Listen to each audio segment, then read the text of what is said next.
O Immaculate Mother, who can ever describe your renowned fame? The God of heaven came to this earth through you. Bearing Jesus in you, you gave him your whole self to form his human body.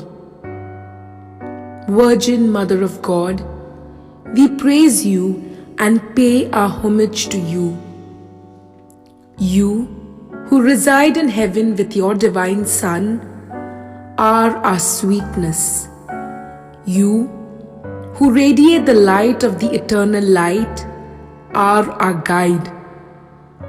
We pray you to teach us to love your divine Son more and more. We acknowledge him to be our King and you to be our Queen.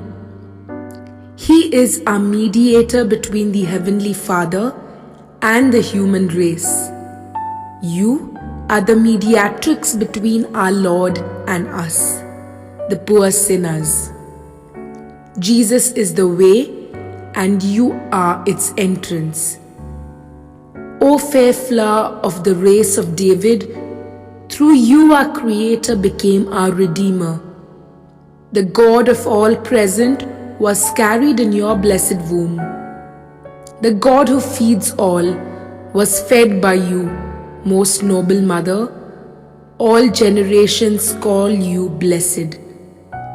We pray you to show your motherly love towards us, your poor children, and to lead us to eternal salvation.